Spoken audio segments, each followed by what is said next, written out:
Good morning, everybody, and welcome to this webinar on the rules and procedures for single-stage calls, meaning IHI Call 9. My name's Catherine, and I'm a member of the communications team at IHI, and I'll be your moderator today.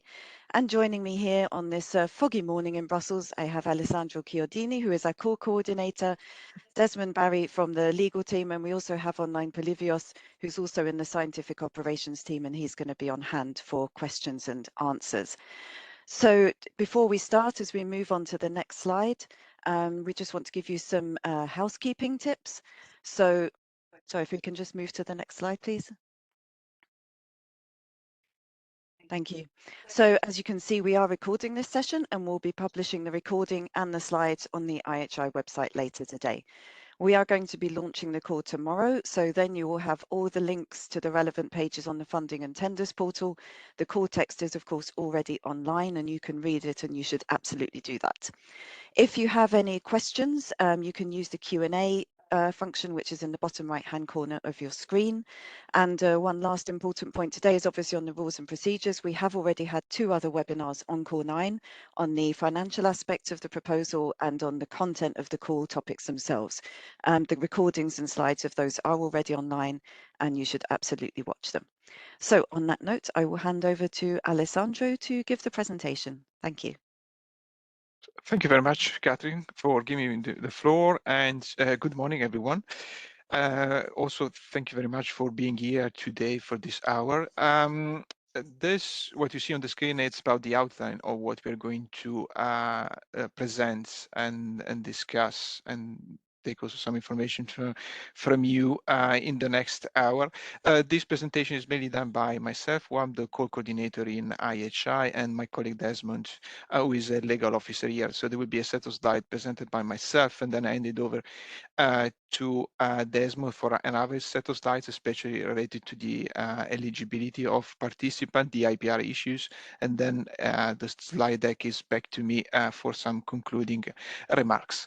These are basically the 6 pillars of our presentation. So we'll talk about some participation rules, some funding rules, as such, intellectual property rights, especially by my colleague Desmond, what we are going to do from the call opening until a grant award, also some slide about call timelines, and then we will finish with some tip and tricks, so points that you need to remember about it. So about some participation rule, so it's better to highlight and to let you remember that this is a single stage. So call 9, it's a one shot call where the call launch will be, as Catherine said, tomorrow, but then the details of this are going to be presented to you by the end of this presentation. You already had maybe a glimpse of the topic text, which was approved by our governing board in December, and this is linked to the annual program. So namely, more specifically in IHI, we publish at least 2 calls per year, and then these 2 calls are related to the publication of annual work program, which is happening in December, January of each year, and then May, June. And then typically for the, say, for the January release of the annual program, we publish a single stage call, meaning that there is 1 application, 1 evaluation, and then 1 grant agreement. So this application is done in 1 unique call, and 1 unique evaluation, where all the partners involved, specifically the public and private partners and contributing partner, but then we will talk about this more specifically later, which are the type of applicants that can apply to IHI calls. They've been together in a multidisciplinary consortium in order to prepare an application. Once this application deadline is over, IHI is taking care of the evaluation with the help of external experts. And once the rank list is drawn, which is basically our main job here, we will contact the successful applicants in order to prepare the grant phase. Then in any case, each kind of applicants will be, and the consortium will be informed about the results, successful or successful, of the evaluation, but then the successful one will be asked to prepare the grant agreement signature and also prepare the consortium agreement. And once this is done, the project can be launched. So narrowing down what are the main objective of this call is, as typically other call in IHI, is to boost innovation for a competitive European health ecosystem. And then this is basically related to the overall objective of IHI and this call more specifically, so to fund pre-competitive research, innovation action that are in line with the general objectives of the IHI. As we said, they are stated in the annual program, and then more specifically, and to address at least one of the IHI specific objectives as set out in the IHI Strategic and Research Innovation Agenda. Why this is important? Because with this Call 9, there will be 5 topics where you can apply, and then each of these 5 topics is a separate application. So you will see as of tomorrow on the Funding and Tender portal, when the call will be publicly available to all applicants, you will have 5 different topics, and then you need to apply to one of these um, uh, topic. So these topics are related and are closely interlinked to each of the specific objectives that are highlighted in the Strategic Research Innovation Agenda of IHI. And then these are, for example, contributes to a better understanding of the determinants of health and priority disease area, also to integrate fragmented research innovation, bringing together all the effort from the multidisciplinary consortium members, public and private, in order to have development of tools, data, platform, and technology that can have an improved area in prediction, prevention, and interception and diagnosis of treatment of disease. Also demonstrate the feasibility of people-centered integrated healthcare solution, and exploit the full potential of digitalization and data exchange in healthcare, so the European Health Data Space, for example, and then enable to develop a new improved evaluation methodology and models for a comprehensive assessment of added value of innovative and integrated healthcare solution. During this presentation, we focus, as I said, on rule and procedure for you to applying in order to give you some tips and tricks in order to help you in preparing your proposal. We are not going to address specifically each of these topics because this was done, for example, yesterday in another webinar where the recording and the slides are already available on the IHI website, where each of the specific topic and the specific objectives were narrowed down and then were highlighted. What you need to remember here in this slide that this of the specific objective is close interlinked to, so each of these topic is close interlinked to the specific objectives that are highlighted in the strategic research innovation agenda of IHI. So in case you would like to have more information, what are the things specific that you need to put in your application, you need to go to the each specific objectives, which are linked in the strategic research innovation agenda. And then in there, you have more information about the challenges which are behind these specific objectives, the expected outcome, the expected impact, and the scope of our application. And there you have also some example of application of things that you can put in your proposal. Before moving on, I would like to give you some highlights because IHI is partially funded by European Commission and the Horizon Europe Framework Program. So by analogy, we follow some of the general concept of IHI, of the Horizon Europe, basically the general annexes for the Horizon Work Program, and we applied on mutandis mutandis for the core 9, but also there are some specificity which are in addition to the annexes and the provision of the Horizon Europe Work Program. And then this is related to the 45%, and then we will talk about this more specifically in the next couple of slides. And then the non-EU ICOP. This is in-kind contribution. In this case, is related to operational activity or additional activity or financial contribution that needs to be matched. I'm not going to go into details for this 45% because there is a two specific slides on this, so we'll talk about this in details. But then I would like to focus you on the last point. There's non-EU ICOP. As you might know, we have 2 types of in-kind contribution, and also we will say later which type of beneficiaries applicants can contribute to in-kind contribution for operational activity or for additional activity. But then you need to remember that there is a program level. The in-kind contribution for operational activity can come as from EU countries or non-EU countries. As per single basic act at program level, the non-EU ICUP is capped at 20%, meaning that the EU ICUP, by analogy, should be 20%. So meaning that you should respect this at proposal level. Obviously, if this 20% is exceeded for whatever reason at proposal submission stage, this does not have an issue for the evaluation. What you need to take into consideration is the 45%, which is an eligibility, specific eligibility criteria, and the 20% can be rearranged if the proposal is successfully evaluated and then goes to grant agreement preparation. Obviously, if you need to reduce the non-EU ICOP to a certain amount, this does not need to have an implication on the 45% as fulfillment for the eligibility criteria. This is, as I said, the single stage call. So as let's say templates and type of application that you will see in the funding and tender portal is RIA. So it's a research innovation action, meaning that your application should have a research component and an innovation component at the same size. The product template is limited to 50 pages.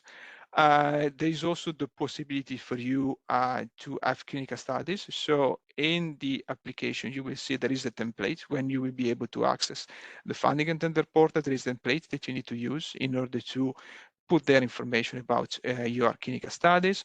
Also, the last two bullet points are very important because are a novelty in Horizon Europe. So for those public bodies and research organizations, so all the, say, the public applicants, they must have a gender equality plan or an equivalent strategy. So this needs to be highlighted in part A of the proposal.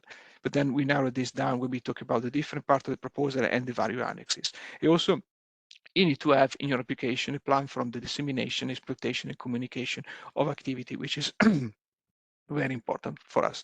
The last about the highlights is the 3As, so the affordability, availability, and accessibility of the results. So for information, this is topic dependent. So there are topics where the 3As are applicable and 3As are not applicable. But then for you, the information to retain on this slide is all 5 topics, which are in call 9, have the 3As applicable. So meaning that when you are going to prepare your plan for dissemination, exploitation, and communication activity, you need to put some information about you would like to potentially identify and use the expected project results that might be subject to the 3As condition. More information about this, I'm not going to give you now because it's extensively done in the IHI World Program and in the Guide for Applicants, which are always available on the IHI website under the call document webpage. So in there is already much more information that you can have a look, digest in order to prepare your application. But then before moving on, the next set of slides about the eligibility of the consortium and the eligibility to participate and to receive funding, I'm handed over to my colleague, Desmond.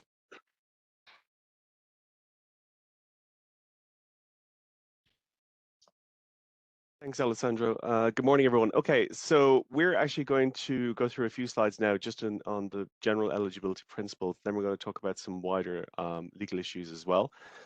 Before I jump into these slides, I'll just make a couple of quick points. One, there are, as way of primary reference, a number of really, really good sources now available on the IHI website, which deal specifically with these issues. So if you go to the IHI website, for example, there is the guide for applicants, which has been prepared by the IHI staff, including the legal team, which deals with a lot of these issues that I'm going to talk about today. Secondly, when we're talking about contributing partners, there is a really excellent guide in contributing partners that my colleague Carolina and some of the staff have actually updated recently, and that's on the website as well. You'll find that enormously useful if you're thinking about contributing partners for the call that we're talking about today. Lastly, if the guides on the actual website don't actually suit, or if they don't actually answer your question, then this will be mentioned towards the end of the website. The legal team contributes to the answers for the functional mailboxes for IHI, particularly the applicant's mailbox and the info desk. So if something comes up today or something comes up in the course of you preparing to address call 9 or indeed call 10, and you actually have a question and it's not answered in the actual guides, please feel free to prepare a question and send it in to the functional mailbox, and the legal team will contribute it to the answers there. So starting off with the first slide here, we're talking about eligibility. So as Alessandro alluded to earlier on, the topics that we're announcing today, they're addressed by consortia, which are composed of legal entities such as universities, companies, etc. And those legal entities are drawn obviously from a number of different fields, that they're drawn from different categories, and they're drawn from different countries. So what we're primarily concerned of in IHI is that the consortia that are actually addressing the calls and basically submitting proposals are actually eligible under the rules. So we're going to talk about three different facets of eligibility. As we can see here, we're going to basically talk about quickly what an actual legal entity is, how it's defined under the rules, how to ensure that when those legal entities compose a consortium, to make sure that that consortium itself is eligible, and then whether the twin facets of eligibility to participate and eligibility to receive funding are actually clear. So if we go to the next slide, we'll talk first about just very quickly the legal entity. Now this should be very, very straightforward.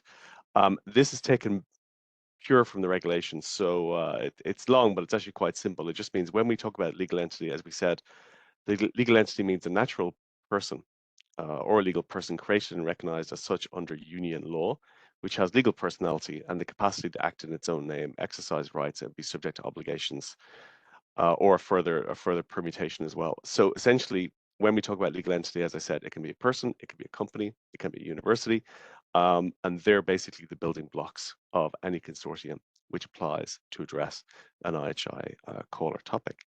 Then when we talk about, if you have the legal entities in place, then we talk about making sure that the consortium that those legal entities form is eligible to actually take part in IHI actions.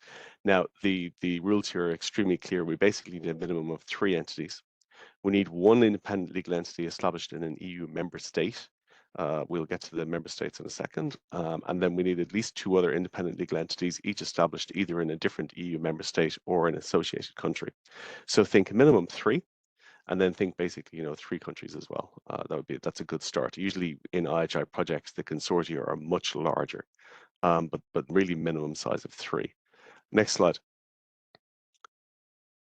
So this is just a very quick guide which we've recently updated, which basically graphically illustrates the type of countries categories that I'm talking about. So obviously the blue there, that's our EU bloc, and it includes obviously the European member states and also the overseas territories as well, which are controlled or administered by member states. So for example, if you look at South America, French Guiana is actually considered part of France. Some of the islands, obviously in the Pacific as well, and in the Atlantic, can be considered overseas territories and administered by member states as well. So that's very clear. Then we basically have in green, for clarity, what we call the low and middle income countries. Now, I'm going to talk about those in a minute in relation to eligibility for funding. As you can see, LMICs, they're clustered primarily in the global south. So we're talking about South America, we're talking about Africa, we're talking about the central Eurasia, and we're talking about what we considered southeastern Asia. And then lastly, we talk about the associated countries, which are much more geographically diverse. Now, for the purposes of the chat we're having this morning, when we talk about the associated countries, what that basically means is a country which has signed up to associate with the Horizon Europe program. That can be separate and distinct from any kind of more socio-political association with Europe generally, or with the EU generally. So they're members of the Horizon Europe program. Some of them are members for the entire Horizon Europe program. Some of them are members just for the various pillars, because some of you will know that the Horizon Europe program is developed it's divided into a number of pillars. IHI, as part of health, is in pillar 2. So what we're illustrating here for our slide is that those countries that are associated either to the entire program or to pillar 2, so they're considered associated for IHI. So if you look, we have got a couple of new additions which are definitely worthy of mention. So right in the middle of Europe now, we've now colored Switzerland as an associated country. So from the 1st of January 2025, and we'll talk about this a bit later on again, Switzerland is considered an associated country. Now they're currently in what we call a transition phase. So the agreement between Switzerland and the EU hasn't actually been signed yet, but IHI is going to proceed on the basis, on the understanding, and on the assumption and the best hopes that it will be. We'll talk about that a little bit later. Another neat recent addition we also have is South Korea. Over on the other side, South Korea is now associated from the 1st of January as well. And more recent additions, obviously, we have New Zealand, we have Canada. So it's quite, as I said, it's spread across the actual globe. By contrast, those countries in grey are considered third countries, and they are not part of either the EU, they're not a low and middle income country, and they're not associated either. So by way of contrast, whereas Canada is associated to Horizon Europe, the United States is not. Whereas New Zealand is associated to Horizon Europe, Australia is not. And also, if we talk about South Korea being associated, Japan, as you can see, is not. Let's go to the next slide. So this is where really the association and the LMICs really come into play. So as I said 2 slides ago, there's 2 facets in relation to the eligibility when it comes to the geographic location, because there's eligibility to participate and then there's eligibility to receive funding. Now, the general rule, with a couple of exceptions that we'll talk about in a couple of slides, is that any legal entity, regardless of where they're coming from on the planet, is eligible to participate in IHI projects. So everybody's welcome, with the exceptions that we'll talk about in a second. So even if you're coming from a third country, even if you're coming from the US, even if you're coming from Australia, you're more than welcome to actually participate in IHI projects. But that's contrasted with the eligibility to receive funding, which is different. So if you want to receive funding for IHI, then as we have here, in general, the legal entities are entitled to receive funding from IHI if they come from either a member state, that's the blue block on the previous map, or an associated country, those yellow ones that we were talking about a moment ago. So again, just to use the most recent example, Switzerland, South Korea, New Zealand, Canada. The UK is now associated, so they're eligible to receive funding from IHI and Call 9. Or you're coming from an LMIC, which a low middle income country, which is a very, very large number of countries. And as I said, it's primarily the global south. So South America, Australia, Central Eurasia, Southwestern Eurasia in some parts, and Southeastern Eurasia, Oceania as well. So we've got here just a couple of bullets down at the bottom. So this can change in terms of the eligibility to receive funding. Generally, as I said, if you're coming from those countries, you're eligible to receive funding. That can change depending upon the type of call, because as Alessandro has alluded to, we run 2 types of calls in IHI, but this is call 9, which is a single stage call. So we can say with confidence, generally, if you're coming from if you're a legal entity, if you're satisfying that requirement and you're coming from a member state or an associated country or a low and middle income country, you should be able to receive funding. And we're just putting a reminder there because we get a lot of questions on these at the moment. Canada from 2023 and the UK from 2024 are considered associated countries. Next slide. The third countries we actually just talked about there. So you'll recall that they're grey on the map. Very welcome to come. Very welcome to take part in IHI projects. We have a lot of, example, US entities that take part in the projects. The universities, for example, are frequent participants in our projects. Examples, as I said, Australia and the US. Now, as I said, if you're coming from a third country, you cannot, by the rules, receive funding. However, and this is the exceptional funding on the lower half of the slide, in very limited circumstances, which we're not going to go into too much detail now. If we have a legal entity coming from a third country, we can, in exceptional circumstances, based on their absolute essentiality to a project, consider funding them, providing they meet criteria. The main criteria bringing that the entity from the third country needs to bring something which is considered absolutely essential to the project. So for example, that can be access to particular expertise, it can be to data sets which are invaluable to the actual project. It's a case-by-case basis. The case has to be made during the proposal stage, when the proposal is actually submitted. And then it's evaluated by the independent experts who advise IHI as to whether this third country entity really should be granted exceptional funding. So it does happen. It's not super common, but it does happen from time to time. Next slide. I mentioned this 2 or 3 slides back. So as I said, everybody's welcome to participate with a couple of exceptions. So given the situation, obviously, in the Ukraine, the rules that we have at the moment is that legal entities established in Russia or Belarus or in the non-governmental controlled territories of the Ukraine are not eligible to participate in any capacity in IHI projects. It doesn't matter what their role is, beneficiaries, affiliated entities, associated partners, etc. So this is obviously clear for Russia, and it's obviously clear for Belarus. We had a couple of questions on this recently. If you have an legal entity which wants to participate and they're from the Ukraine, it's simply a matter of finding out where in the Ukraine they're actually from. And then it rapidly becomes clear whether they will fall under this prohibition or not. If you're not sure, as I said, we've received questions on this already, please contact the IHI legal team via the functional mailboxes, the applicant mailbox at the info desk. Just send the question in and we can check it.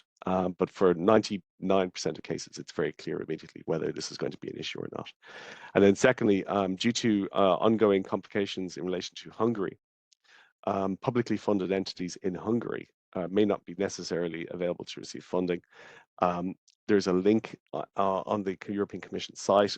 If you have a question in relation to this that's not clear from the actual link, please check with the IHI legal team and we can actually advise you. But basically this comes down to whether such entities can actually receive funding from IHI. Next slide. Funding rules. I think, Alessandro, you're going to take that, right? Yeah, it's back to me, basically. Yes. So thank you very much, Desmond, for this summary about the eligibility. Now we are, you've seen basically which kind of country, or at least applicants established in a particular country are eligible to participate or eligible to receive funding. This is kind of, say, general rule from Horizon Europe, but then, as said before, we have some specificity of IHI, and then I'm trying to go to the next slide. Yes, so the technology will let me. So there are a specific type of participants which are highlighted because they are related to the type of call, type of projects, the type of application that we are running in IHI. So this is starting from the Single Basic Act, which established the functioning of IHI. So IHI is a joint undertaking, meaning that is co-financed by the European Commission and the private members. Private members are those associated to the industry association which you have on the screen. So the COSIR, EuropaBio, MedTech, and FPIA, including Vaccine Europe. Also, private member can be constituents of the private members, which are the entities constituting the industry association according to their status, or affiliated entities. The affiliated entity is an entity which has a legal or capital link with the constituent or the private members itself. And then all this are applicable to and eligible to apply for IHI calls. This is, to say, the basic concept around it. So if you are either a private member or a constituent or affiliated entities, you are allowed to participate with according to some rules. Then there are other kind of partners and beneficiaries that can apply to IHI funding, which are not private members. So they do not have any link to the private member, their constituent, or their affiliated entities. And then we call them the contributing partner, which are basically legal entities that are interested in supporting the IHI joint undertaking objectives in their specific areas without becoming an IHI member. And then they can participate in the consortium, so in their application, preparing their bids in order to provide in-kind contribution or to operational activity or through financial contribution. But then the difference, and then we see in the next slides, they are not allowed to provide in-kind contribution to additional activities. There is, again, a couple of slides more related to what you should do in order to become a contributing partner, but then this is only a summary. Because just to give you a preview, there will be more information, again, on the IHI website about, there is a guide for becoming a contributing partner, and then there will be, by the end of the month, a specific webinar on how to become and contribute as contributing partner in IHI calls. But then, for the purpose of this presentation and in call 9, it's basically any country or international organization or legal entity that are other than the EU member, which will contribute to the strategic and specific objective of IHI in a specific area, that will accept the IHI legal framework of the IHI joint undertaking and submits a letter of application that we'll see later where this letter needs to be uploaded. And then they need to detail their scope of engagement and term of contribution, so how they would like to contribute to the application or in kind of cash. They need to observe the deadline and the process for to meet the application letter. And then we make a reference to the guide for applicants, which is uploaded on our website. And then most importantly, the application is accepted by the JU governing board. This last point is not related to the application itself, but it is by the time that the project is going to start. So all this information in a nutshell is more detailed and narrowed down in the IHI part of the IHI website, which is related to the contributing partners. So for you right now, what you need to retain as an information is make sure that you are not affiliated directly or indirectly to IHI private member or their constituents, or you are an affiliated entity to one of the above. And then you can visit again the IHI website to have more information about this. So once you have the confirmation that you are not affiliated directly or indirectly, you are pretty sure that you can contribute as a contributing partner, and then have a look at the guidance and then register to the webinar, which is going to be held by the end of the month, in order to have more information about it. The other thing is, once you would like to contribute in kind, your, let's say, basic contribution needs to adhere to the general grant agreement provision. So in this case, if you type on the net Article 6 of the annotated model grant agreements for under the Horizon framework, you will see that there are general conditions by which your, let's say, cost should be, or in-kind contribution should be declared eligible or not. And these are some basic principles. In case you would like to contribute to in-kind for operational activity, your contribution needs to be put in your accounting practices, needs to be linked to the action, so it needs to be linked to an action task, and then needs to be inside the framework of your application. So by the time the project starts, by the time the project ends. These are simple basic rules which are applicable, by the way, to all eligibility of cost under the Horizon framework, but are also specific to the contributing partners. And then you see in particular, so the cost should be actual, so, and then incurred by the beneficiary who is asking the reimbursement, recording the accounting system, and related to the contributing partner, and then it should be identifiable, verifiable, and then also doing the project in implementation. The last bullet point is a novelty, because in previous call, if you have participated in previous application for IHI Call, especially the single stage call, a letter of application needs to be was supposed to be put separately along with the application itself of the proposal. Now, this is not applicable anymore, because we have added an extra annex in the submission system, and then I will show you in a couple of slides what this looks like. So your application, as becoming a PTV partner, needs to be put together along with the other annexes that constitutes all your proposal.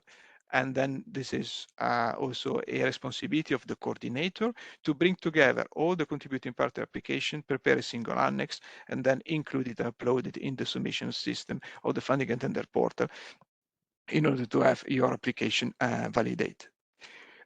We discuss already, we touch upon some type of contribution. Here is only visual aids of what private members and contributing partner can have access to the type of contribution. So by general rules, private member, constituent and affiliated entities can provide or in-kind contribution to operational activity.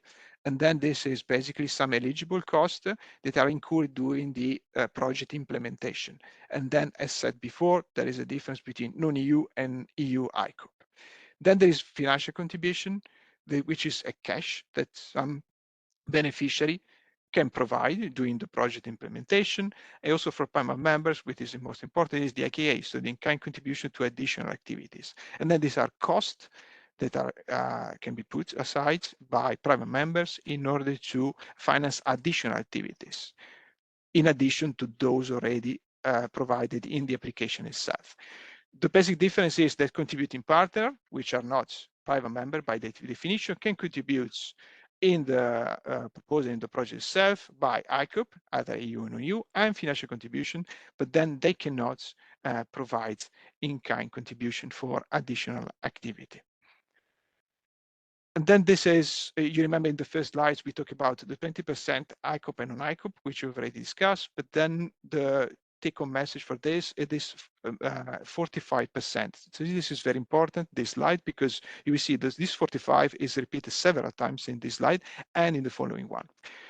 Because by the time that we received an application, the first line, let's say, of defense for us is to declare the eligibility of a proposal or the admissibility and the eligibility of the proposal. One of the conditions to be eligible is this 45%, meaning that by constitution of IHI, 45% of the cost incurred in a particular project or proposal needs to be covered by the industry commitment. So basically, the in-kind contribution for operational activity plus the in-kind contribution for additional activity and the financial contribution should be equal or more than 45% of the project eligible cost and the in-kind contribution for additional activity. I know that this is, I mean, can sound gibberish, but then it's very important information that you can find also in an annex, which needs to be filled in and submitted along with the application. This annex, and this is again another novelty compared to previous application, there will be a unique annex which take into consideration the budget and the type of participant. And then in there, when you try to fill it in the information related to various ICOP, IKEA, and so on, it calculates automatically if you are above or below the 45%. And then keep in mind that if your contribution is below 45% by the industry contribution, obviously the proposal cannot be declared eligible, therefore it will be not evaluated. And then again, this is then the first line of check that you're going to make at proposal submission in order to declare if a proposal is admissible and eligible, but also if the proposal is successfully evaluated, meaning that this goes on the grant agreement preparation, as the first set of slides that I showed to you, we need to verify again that the 45% is respected throughout all the life cycle of the project, and especially prior to grant agreement signature. So summarizing, the 45% is an eligibility criterion, so it's a black and white criterion. We advise to go over the 45% in order to making sure, for example, by 50% of private contribution. So you're going to make sure that your proposal is fully eligible to participate and being evaluated in a call, in this case, to call 9. Then by this, coming back to Desmond for the intellectual property rights in IHI. Thanks, Alessandro. We're actually not going to spend too long on IPR because this is more of a general webinar. Again, similar to what I said right at the start, we have in IHI, we have a really, really strong team on intellectual property. We have myself, we have Carolina, and we have Rafaela and Katerina. So if anything comes up in relation to IPR, which either we can't deal with now in the next couple of slides, or is not in the guide for applicants, or is not in the annotated model grant agreement, and you still have questions, again, please submit something via the functional mailbox, and the IHI legal team, we will be happy to address it. Katerina and Rafaela in particular love very, very nutty, complicated IPR questions, so they'll be happy to address them. So let's go to the first of our couple of slides on IPR, and we'll just very quickly brief everyone on the situation on it.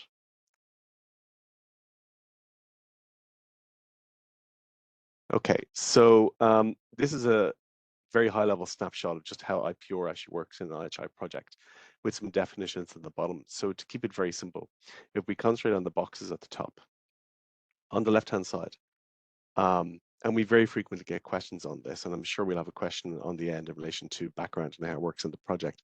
Background is simply what it's agreed everyone is going to contribute and bring their assets to the project, which is going to be used in the project to generate results. So background is frequently things like data, or it's something which is basically used in the project to basically then be worked on as part of the tasks described in the work packages and in the description of action. So the key point about the background is it's discussed before the actual project starts.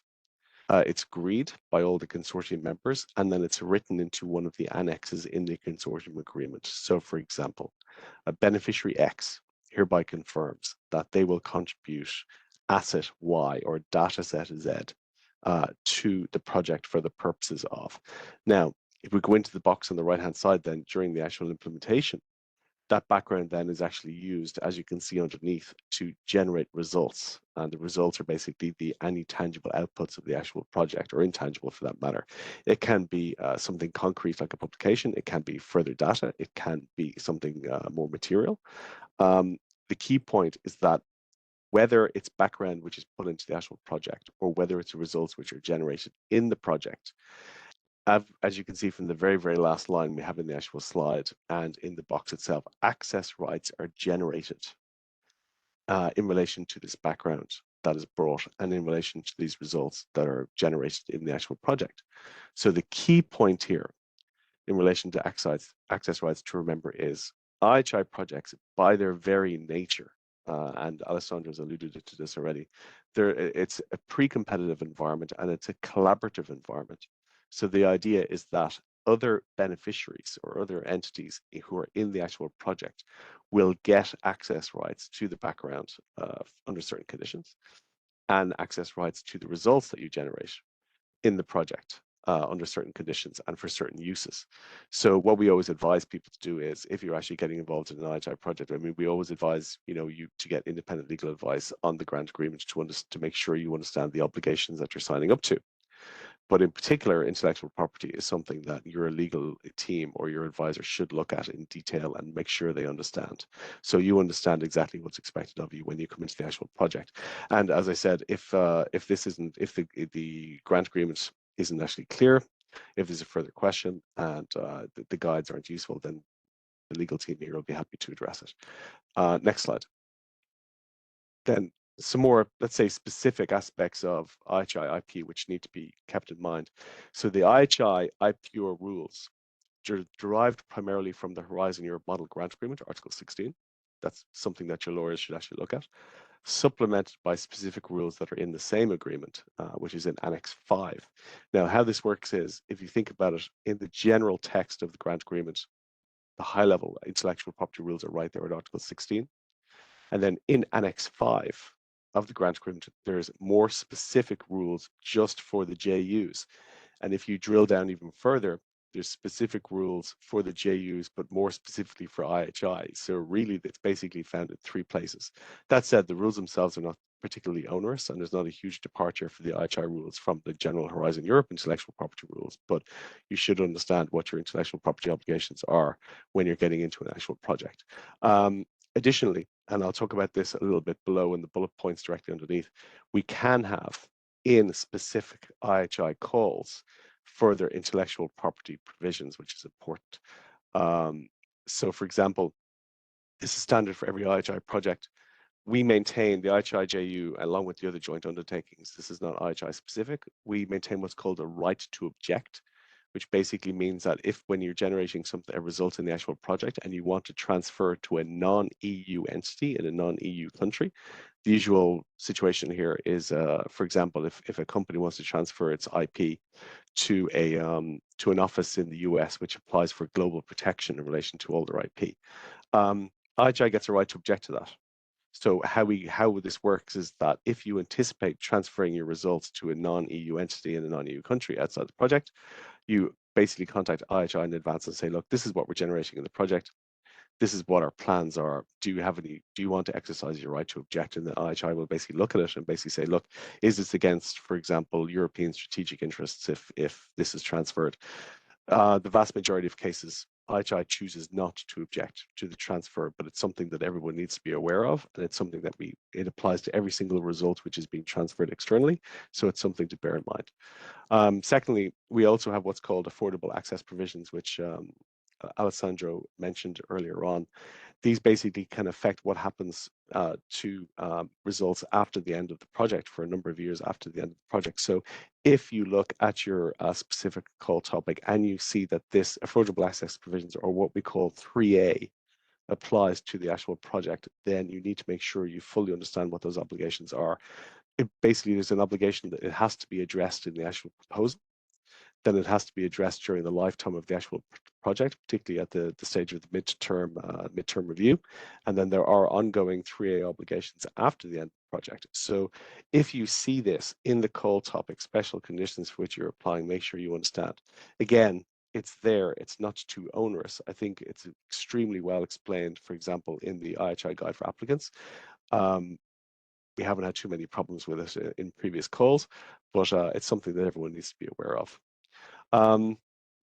Of some assistance to this, particularly in relation to the right to object and also the 3A, is that now in Horizon Europe, unlike Horizon 2020 or IMI2, at the end of the project, every single consortium that's in an IHI call basically publishes a results ownership list, which basically shows right at the end of the project every single result that's been generated in the actual project and who owns them, which is extremely useful, including joint ownership structures, which is extremely useful then for basically mapping out what results have been generated, who the owners are, whether it's going to be transferred to a non-EU entity, whether then right to object kicks in, any specific 3A obligations. So that's very, very helpful.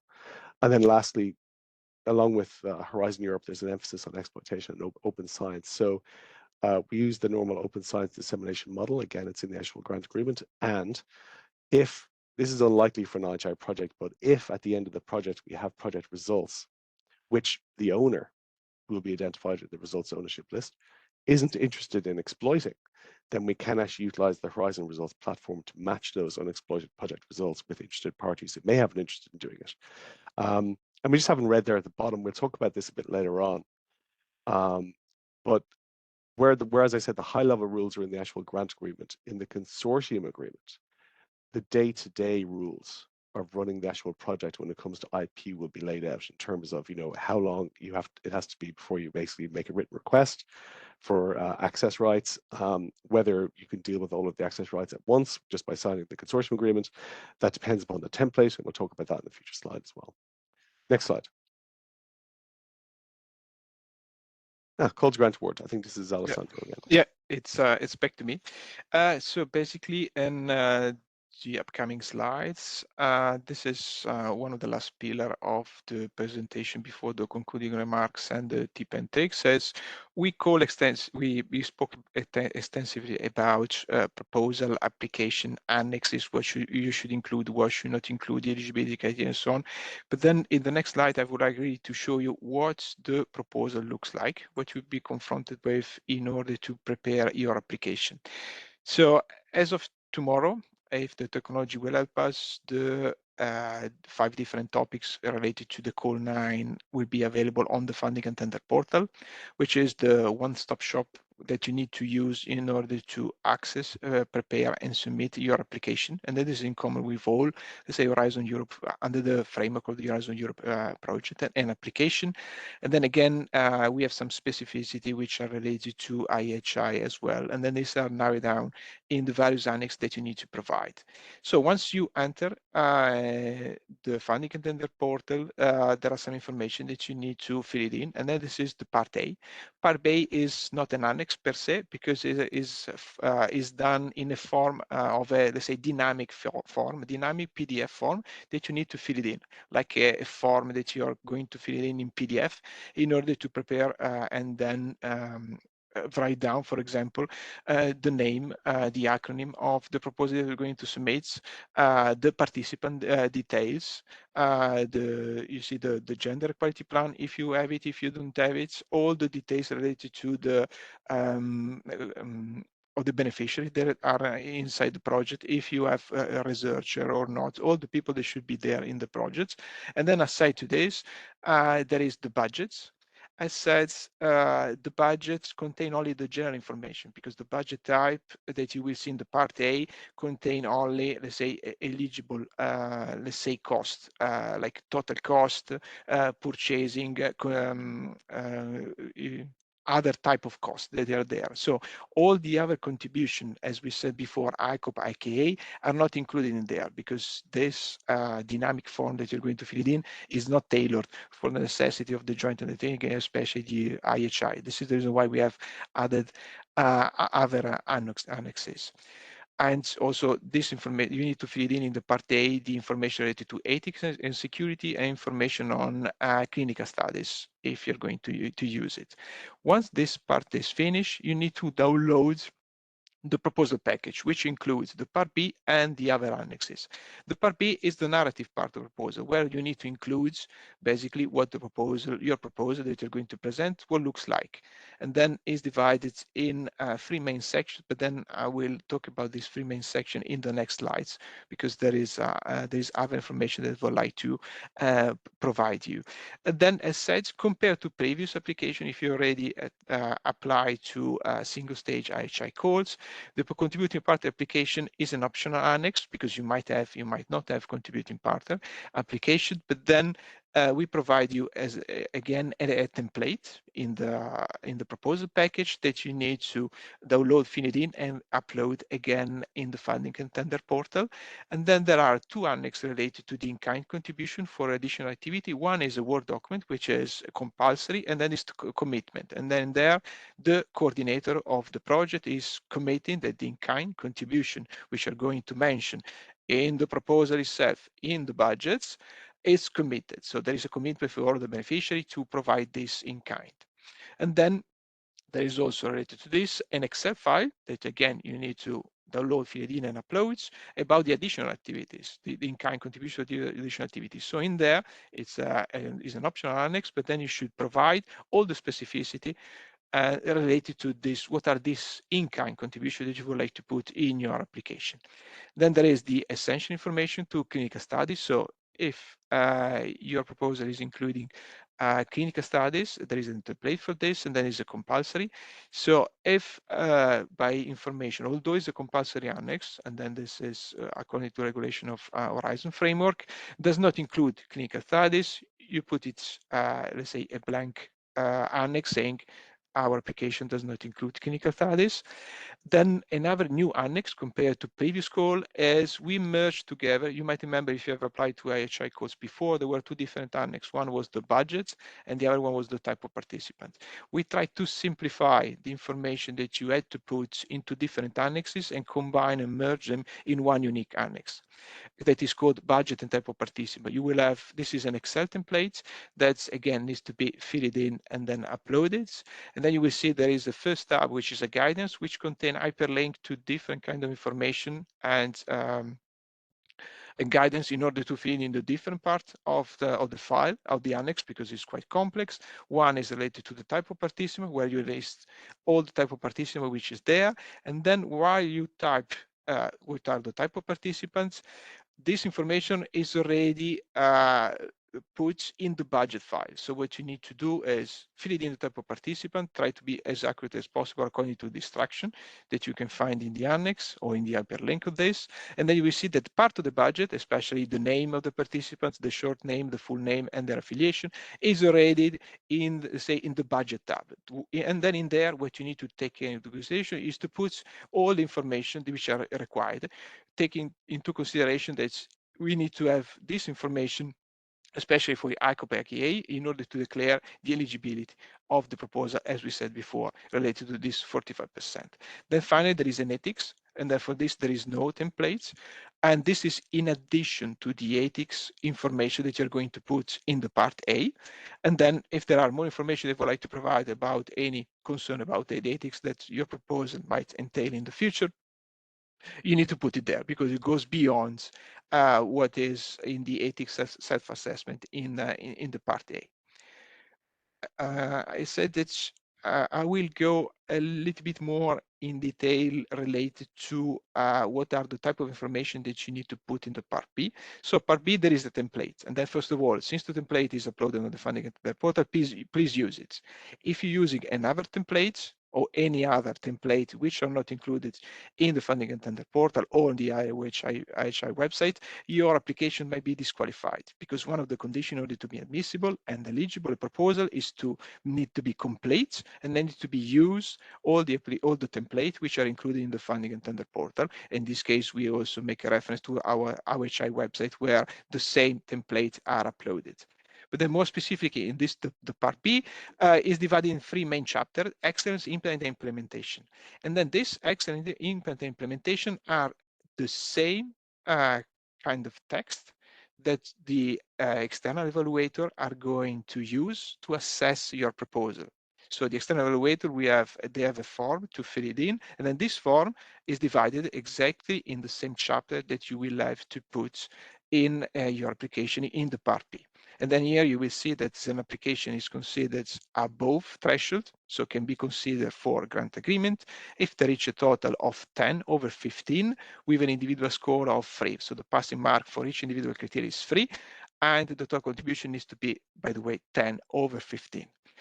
In order to evaluate the proposal, IHI is not doing this alone, so we are helped, and then we use external experts. So according to the Horizon Europe rules, there is a minimum of 3 independent experts per proposal, meaning that there will be 3 experts assigned to a proposal itself. Due to the complexity and multidisciplinarity of IHI proposal and projects, we normally use 5 to 6 experts to assess a specific proposal. And then remember that each proposal needs to be evaluated as it is and not as it could be, so we cannot provide a recommendation. And aside to the excellent simple implementation, in the template there are also listed some sub-criteria which are in the Part B and in the evaluation as well. So please then fill them very thoroughly. That might be the case because our work is to receive the proposal, declare them eligible and admissible, and then make a rank list. The rank list is done in this case per topic, because each topic has a budget per se, but then the rank list is based on the score that you have seen in the previous slides. Since we can have half mark, so there can be 10, 10.5 over 15 and so on, it might be the case that we'll have executive proposal, so proposal with the same total score. But then our role again is to narrow down and then make a rank list. We need to have from the first to the bottom. And then there are like discriminants, some variable that we use in order to see if a proposal goes first or later if they have the same score. And then we have listed some of those. So for more information, you can see in the IHI Work Program, where all the list of executive proposal, the criteria for assessing the executive proposal are listed. Some of those are taken exactly from the annex of Horizon Europe, but then we have added others. And then I would like to focus on the 3 and 4, for example, which are the ones that we have added to adhere more to the specificity of IHI proposal and project. So if your proposal includes more IHI private members and constituent and affiliated entities, we'll go first compared to a proposal, we have the same score, but then we have less private members. And then imagine that there are like 2 proposals with the same total score, with the same identical score, individual criteria, with the same private members, we goes to the percentage of contribution, which is detailed in ICOP IKA for private members and contributing partner, okay? So this in addition, and then the other criteria follow the same structure of Horizon Europe. So we go to the gender balance among the researcher. And then this is related to the fact that I said, when you are preparing your part A, you need to be as thorough as possible because it happened already in the past in other agency, also in other JUs, that the proposal was financed, so goes first in the rank list because the gender balance was more respected for a researcher because this part was well written and declared in the part A of the proposal. So now we are going to the final part. I mean, my colleague Desmond already touched upon the difference between grant agreement and consortium agreement. So you have seen that you prepare application with the credit eligible, we do the evaluation with the help of external expert, we prepare a rank list. We put our rank list to the approval of the governing board, and for the successful applicants, based on the money which is available, we go to the grant agreement preparation phase. You remember the first slide that diagram that I showed you about. So the grant agreement is a contract that the coordinator is going to sign on behalf of the beneficiary of the consortium with the granting authority, which is the IHI joint undertaking. Okay, so meaning that the coordinator sign only on behalf of the consortium, so the other beneficiary sign what is called the accession form. So it's very important that even if your proposal is successful, you as a beneficiary, you need to follow up on the signature of this accession form, because we will not be able to finalize the grant agreement operation. So meaning that your proposal, which is transforming into a project, can start it effectively if all the accession form and the signature of the coordinator is there. And then again, we have some general rules because we follow the same model grant agreements of Horizon Europe, plus some specificity, as already Desmond said in our previous slides. A different story, it's about the consortium agreement. So consortium agreement is an agreement between the beneficiary of the consortium in order to set out rules and obligations which are especially related to governance, liability, and IPR, as we said before. So this is not part of the grant agreement because it's the internal cuisine of the consortium, but then nevertheless, we provide you with two templates. The most general one is the last bullet point we see there is the DESCA model, which is development of simplified consortium agreement.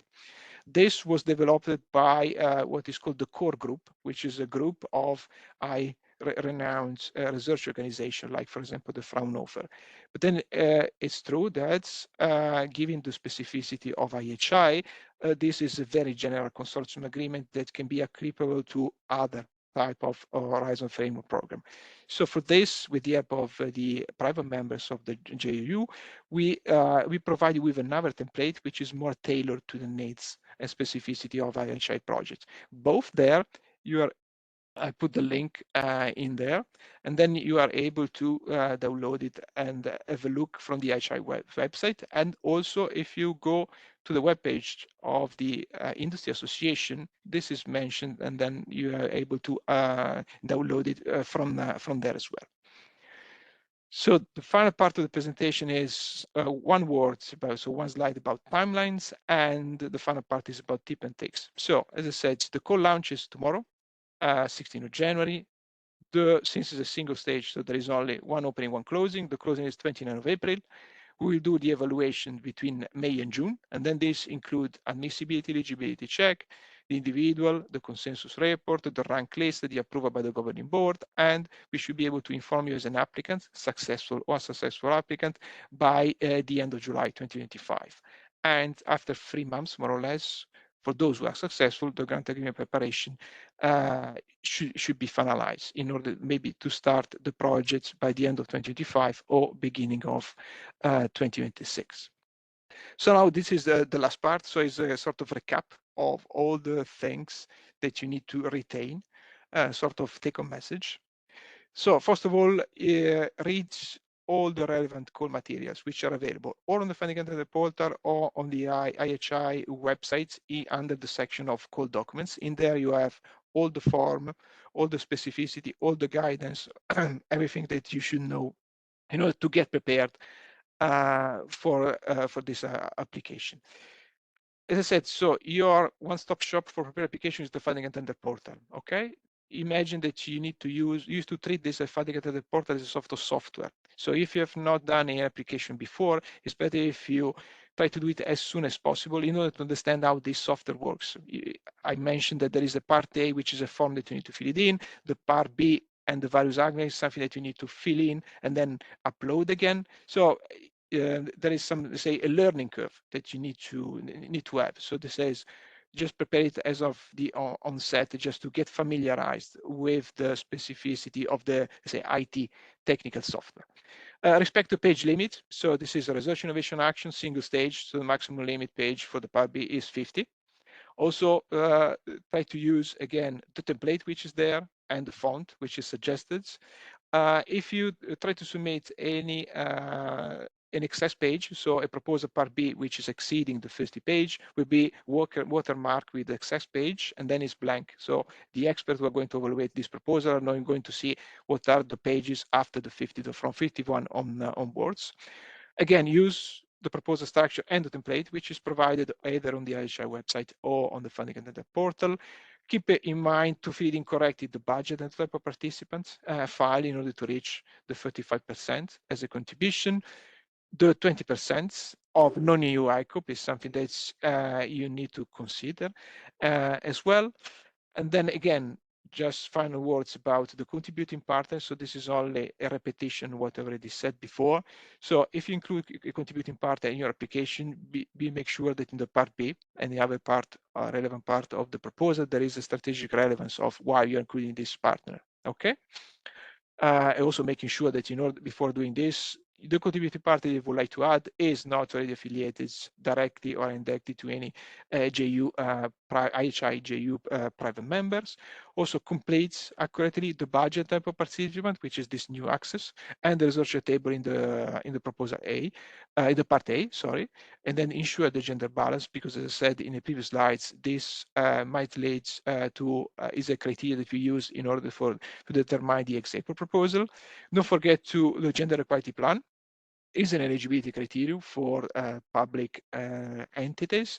And the final thing is the coordinator must be financially viable. So there is some condition, there is a form. If you type financial viability check summary inside the funding and tender portal, you will have a sort of template you can fill it in order to see if you as a coordinator, you are financially viable or not, because otherwise we're not able to conclude the grant agreement operational at this.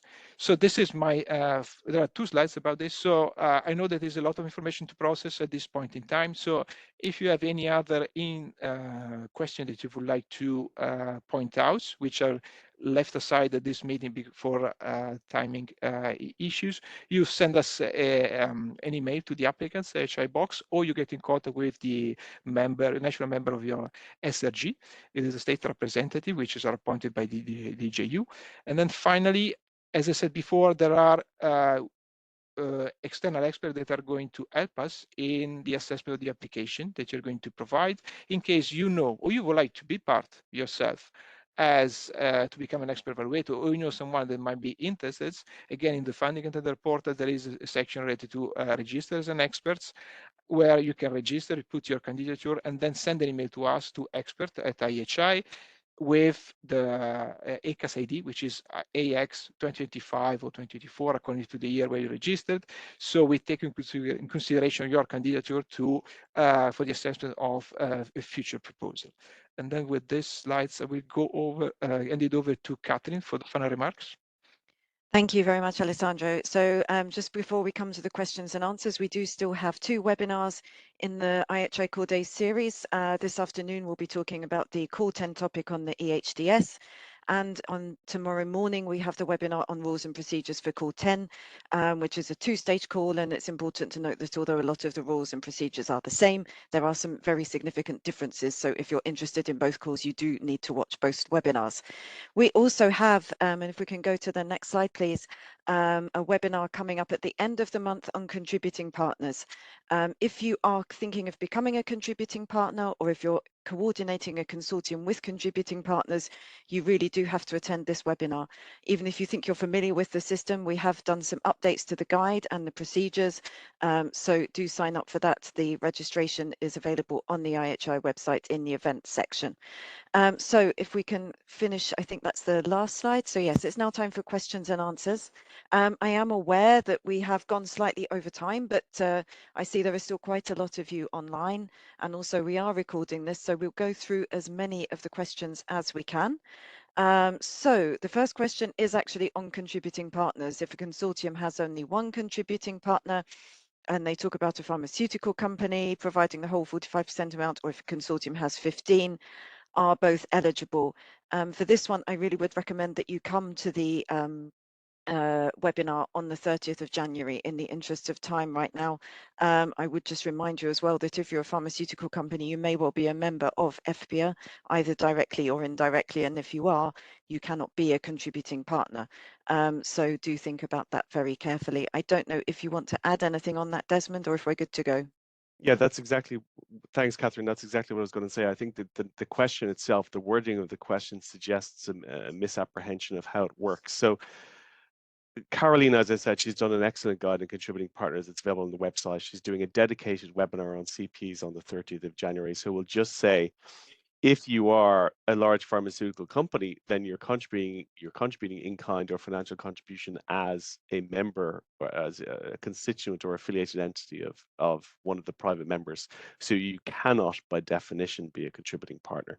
So whoever actually asked this question really should A, read the guide, B, attend Carolina's webinar on the 30th, and then we can deal with this question then if there's still doubts remaining afterwards. But it's very clear that the pharmaceutical company shouldn't be a CP.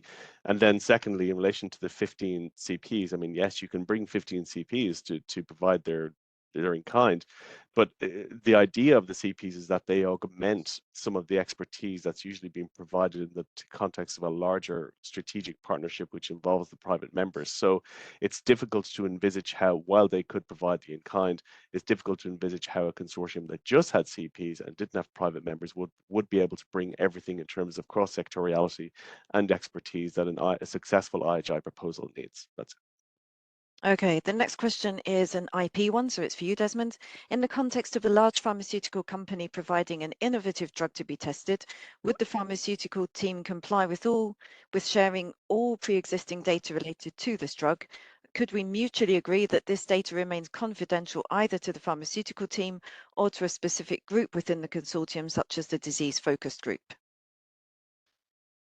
No, again, I think we have a misapprehension here of how this works. So as I think I said on the first IP slide, IHI projects are by their nature collaborative and pre-competitive.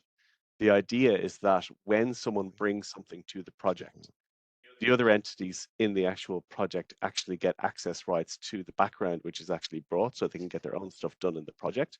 And also they get access rights to the results that are generated in the project, either again to get their own stuff done or potentially for what's called exploitation. Now, it's really important, and we say this all the time, you can bring assets to an IHI project with confidence because no one can commercialize your assets in an IHI project.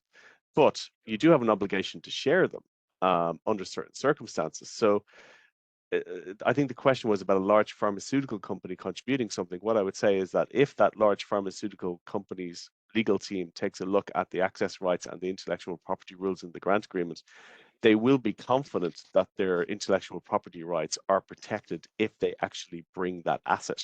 And if they're not clear, again, from the annotated model grant agreement, which is on the link on the website, then they can actually direct a question to the IP team here. And as I said, Raphael and Ekaterina would love to answer something messy and complicated in an IP, and we can address it. So the short answer is it's very difficult to restrict access rights in an IHI project because by default operation of the grant agreement, everyone gets access rights under certain conditions.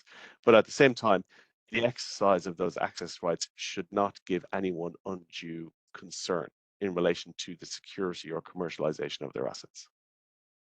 Okay, thank you. The next question, when do consortia have to secure the funds to match the grant? The answer is now, isn't it? Because this is a single stage call. Yeah, it's a single stage call. So, I mean, Alessandro actually said this in relation, when we say funds to match the grant, I presume we're talking about the 45% of the in-kind, et cetera. So the issue is, yes, the consortium as a whole, the applicant consortium, because this is a single stage call, you are responsible for preparing and collating the in-kind and the contributions. So this is why then we encourage you to reach out to industry and to reach out to contributing partners. And the reason why this requirement is there is because the applicant consortium that is applying to these challenges that are set in the topic texts, it's not enough to bring academic expertise. It needs to be academic expertise, and it also needs to be in kind and potentially the financial contributions and everything which allows you to robustly address the challenges that are in the topic text. Okay, thank you. Another question. Is India not considered an LMIC, a low or middle income country? No, and honestly, that's an understandable question. We get this question a lot, and it is quite surprising. But if we refer back to the map which I had earlier on, there's let's call it a class of country which are not actually LMIC, and they're not associated countries, and they're not obviously EU member states, and it's things like Brazil and China and India. I think they fall under a different classification, which is not an EU classification, but I think they're referred to colloquially as the BRICS, and they're actually not members of, so they're not associated with IHI, and they're not LMICs, and therefore they can't receive funding. So the important message here is really do check those lists of countries carefully. Very much so. A next question. If an organisation from an associated country brings in-kind, is this EU ICOP or non-EU ICOP? So if it's coming from an associated country, yeah. So ECOP by definition usually comes from EU and associated countries. So the first class is classified as EU. If you're in doubt, just check. I start with the guide for applicants and then further with a question from a question to the info desk, but my preliminary answer would be yes. If it's coming from an associated country, then we would classify it as EU because it's EU bloc and the associated countries. Okay. And next question is on eligibility to receive funding and bring in-kind contributions. We are part of FMED, which is a regional organisation linked to MedTech Europe. Can we receive funding and can we bring the in-kind contribution? So okay, so this is again a single stage call because you remember one of the slides I did, I said your eligibility to receive funding can depend upon type of call. But if we talk about call 9, if you are clear that FMED, if I pronounce that correctly, is associated or affiliated with MedTech, then we would consider any company that's in FMED or FMED themselves potentially an affiliated entity of a private member. Now, what that means is, as an affiliated entity of the private member, then you are eligible, you're allowed to contribute in kind and financial contributions, and you don't need to become a contributing partner to do so. You can just do it straight away. And because this is a single stage call, then theoretically you could fall under the hybrid model where you contribute in kind and financial contributions, but you could also receive funding. So it is possible. Now on this, to make sure everybody understands, because this is it's not unusual, but it's it's uncommon. What I would say is I would definitely refer you to, it's on our website, the IHI Guide for Applicants. It's just been updated and it actually deals with this in quite a lot of detail, and you will find it extremely useful to refer to. Okay, thank you. The next question is, what is considered as in-kind? Must it be money or can it also be services? And before I throw this open to the floor, just to get a brief answer here, this was addressed in a lot of detail at our webinar on the financial part of the proposal.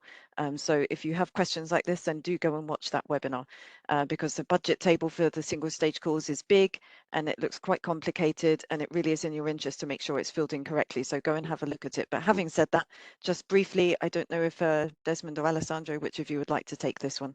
Yeah, let's do this in one sentence because it's actually quite straightforward. In kind is, let's call it services and things like FTEs. So it's the technical support that you're actually bringing to the project. So if you have people working on the project, then that's in kind. Cash is what it falls under what's called a financial contribution, which is different. So financial contribution is literally cash, which is then going to someone else in the actual project.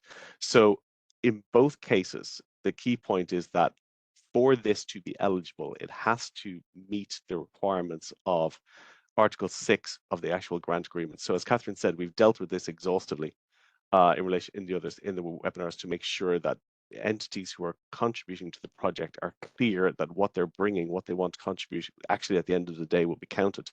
And again, we have further information in the guide for applicants, and it's Article 6 in the grant agreement. So one sentence, services as suggested in the question, that would fall under in-kind, FTEs, in-kind, cash is what's called a financial contribution, which is a slightly different label, but it falls under the same reign.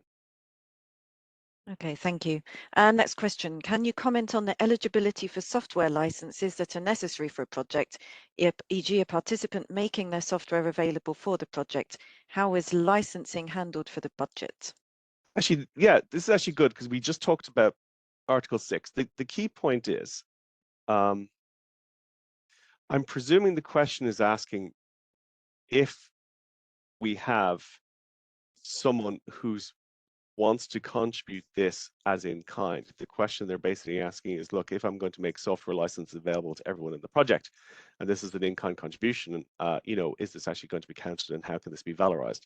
The simple fact of the matter is, and I just mentioned this in the previous question, for your contribution to actually be counted as a contribution, it has to be what's called an eligible cost. And again, we talk about this exhaustively in the financial webinars, but an eligible cost is defined in Article 6 of the grant agreement. And the key point is this a cost which occurs as a line item in your accounts in accordance with normal national and international accounting practices? Now, the complication we've seen with software licenses and also with data is that usually to give someone a software license is not an actual cost which is incurred by the contributing legal entity. The problem is that it doesn't cost anyone to give someone a link to a platform, or it doesn't cost the contributing entity anything to actually just run off a copy of the software and just release it to someone else in the actual project. So therefore, that wouldn't be considered a contribution. It's a valuable contribution, but it's not actually a cost which is incurred, and therefore it wouldn't fall under, you know, an in-kind contribution. So that's different from costs that you incur, you know, curating the software or managing the software in the project, which obviously we view as something which can be credited, something which can actually be assessed, and something which appears as a line item, because normally FTEs are associated. But software licenses themselves, generally, we don't basically classify as costs, and therefore we don't classify them as in kind. So what I would say is, that's the starting answer. We have got into very detailed discussions with previous participants on this. We're happy to discuss it with you as well. But the starting position should be, if it's not appearing as a line item in your accounts, the chances are it's not going to classify as costs, and therefore it's not going to classify as a contribution. But it's still very welcome and very useful to the consortium. Great, thank you. Next question is another one for you, Desmond. It's on the results ownership list, which you mentioned. Yeah. Is this something you do after the project or before the project? Oh no, it has to be. Well, it's actually interesting. When the proposal is being submitted, I think usually everyone can see what 90% of the likely results are actually going to be. So there's a lot of visibility in relation to what's actually going to be done in the project, particularly when you get down to the level of putting together the work packages and the specific tasks. But the results ownership list itself, under the rules, it actually isn't produced until the end of the actual project, and that's, you know, that's the best time, because by then you've got all the unexpected outcomes, you've got the additional roads that were followed. So the ROL, the results ownership list, is prepared at the end of the project, I think as part of the last periodic report, and it goes in there. So it's nothing to worry about at the start. Okay, thank you. Next question. Is it possible to see a filled-in application from previous calls or a mock-up one?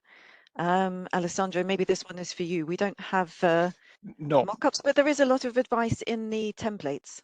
Yeah, exactly. So the template contains some information, a sort of guidance that you can follow in order to better prepare your application. Unfortunately, it is not possible to have a look at what the other successful and unsuccessful applicants has filled in before you.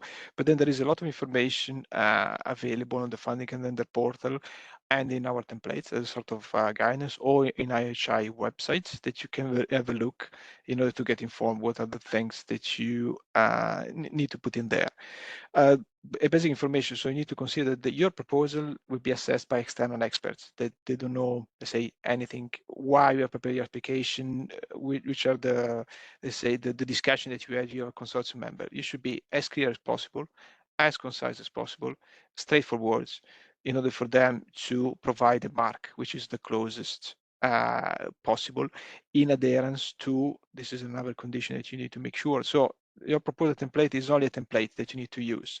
Your, say, Bible that you need to take into consideration in order to prepare your proposal as the topic text, which is on the 2025 IHI World Program and on the Funding Calendar portal. So this is what you need to have, what you need to compare in order to have a successful proposal or not. Thank you. I will add as well, there is one place where you can see a mock-up, and that is the annex budget. If you, again, to advertise it one more time, the webinar on the financial aspects of single stage calls, our colleagues from the finance team do include in that webinar, if you look at the slides in the recording, some mock-ups of a correctly filled in budget form and how to fill in that form. So that is an important exception. Next question is on the evaluations. They have some questions about the decision-making process for determining which proposals per topic win.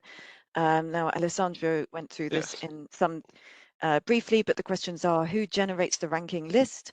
Who decides how many of the top-ranked consortia receive funding? And which actors make up the decision-making body?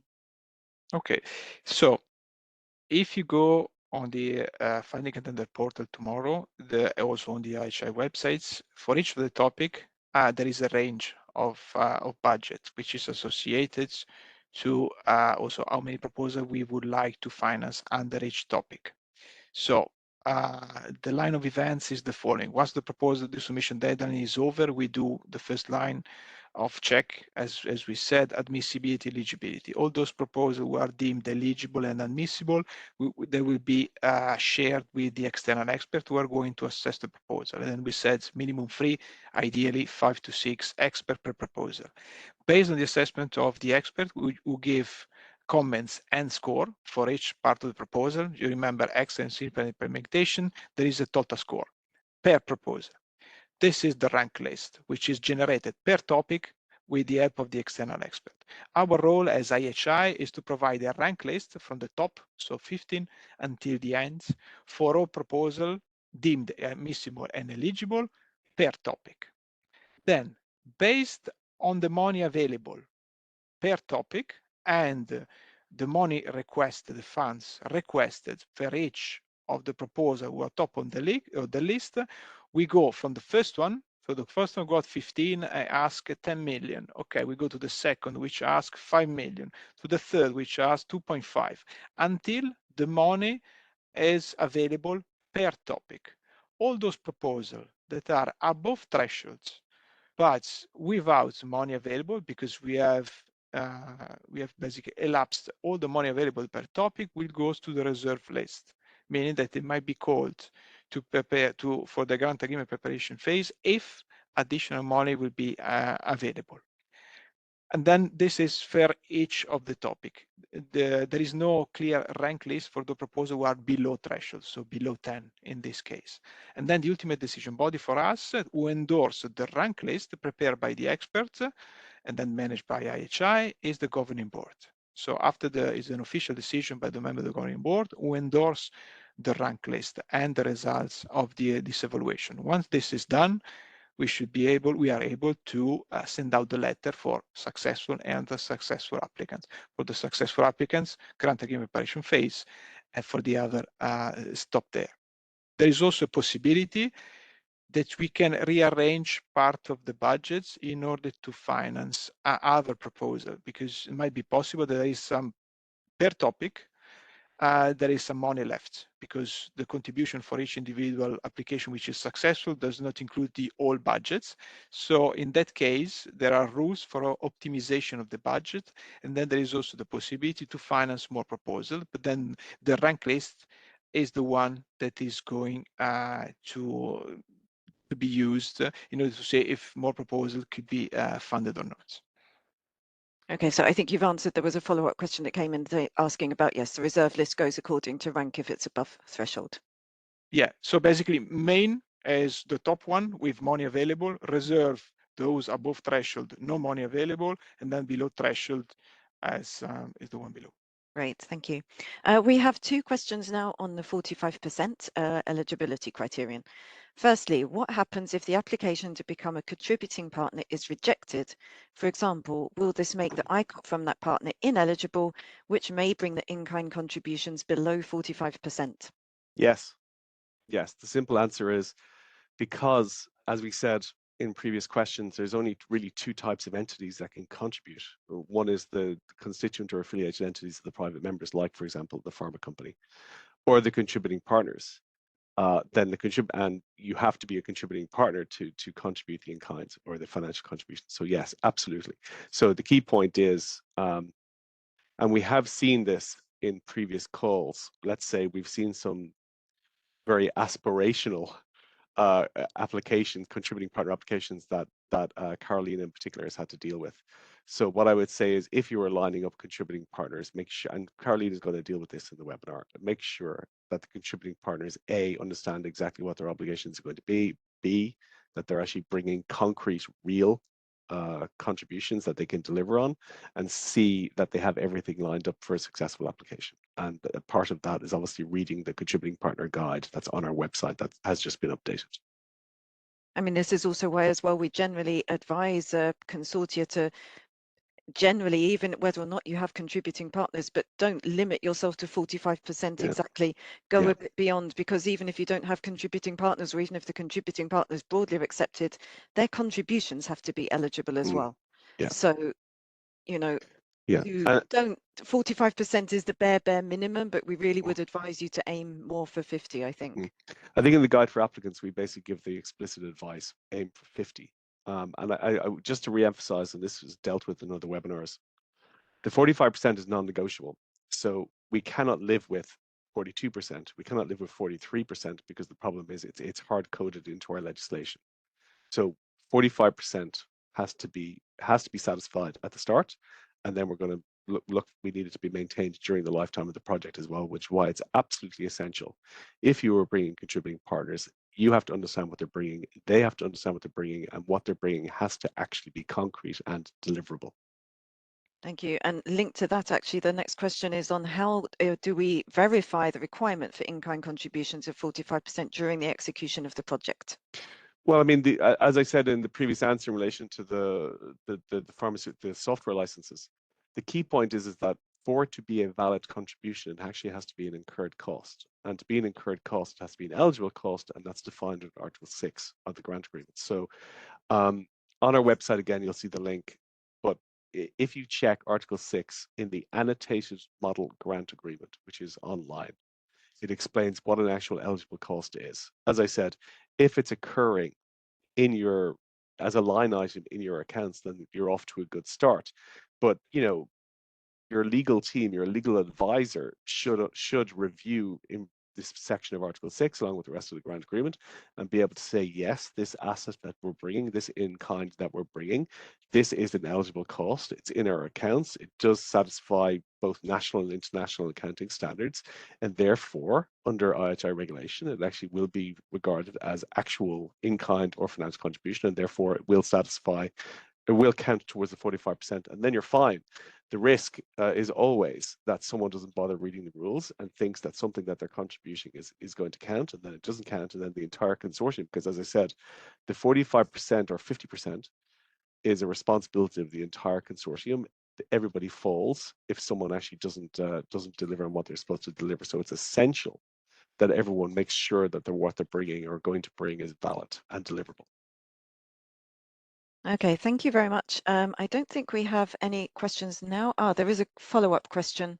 How can we expand on how it's verified during the project? I mean, you're going to be reporting the costs every year at the end of the reporting period. So it will rapidly become clear if the costs which you're actually submitting are not actually acceptable. But as I said, and it's going to be reviewed every reporting period, whether the costs are eligible or not, and then it's going to go to audit as well. So IHI is obviously going to have an interest in whether the costs that are being reported are accurate. But what I would say is the primary, I cannot emphasize this enough, maintaining the 45% is the responsibility of the consortium. The responsibility of IHI is to terminate a project if it falls below the 45%. So this is very essential that everyone in the project knows what they're contributing, whether it's a private member, whether it's a pharmaceutical company, whether it's a medtech company, whether it's a contributing partner. They need to make sure that what they say they can deliver at the start of the project can actually be delivered. And if it is an unexpected development, if someone drops out, then it's the responsibility of the consortium to find someone else to bring in kind to contribute for the shortfall. Okay, and there's another question about actually on the consortium. Is there a specific maximum percentage of partners from one country? No. As I said right at the start, I think it was my second slide. As long as you meet the minimum requirements in terms of one from an EU state and then two others, one from an EU state and one from an associated country, you're fine. As I said, most IHI projects, they have many, many more, you know, in order 20, 30, 40 participants even. So we've never, and everybody, 95% of the project participants can be from Belgium if you like, or any other member state. That's not a problem. The key point is as long as you satisfy the minimum requirements. That is a gate. If you get through the gate, after that you can build your consortium as you see fit. But if you don't get through the gate, then you don't start. It's that simple. You don't classify as eligible. Okay, great. Thank you. I don't see any other questions for the moment. As we mentioned, if you have questions after today, you can send them to us at applicants@ihi.europa.eu. A lot of the answers to a lot of questions people send in are available in the guide for applicants and the FAQ, which are on the IHI website. So do have a look at that. And if something isn't clear, then do feel free, of course, to come to us. I don't see any more questions. So if people still have something, then type quickly. Otherwise, I will thank Desmond and Alessandro for their presentations and for the colleagues that also chipped in with questions and comments on the questions and answers as well. Thank you to all of you for attending, for your interest, and good luck with your proposals. I don't see any other questions, so I will end the webinar. Thank you, everybody.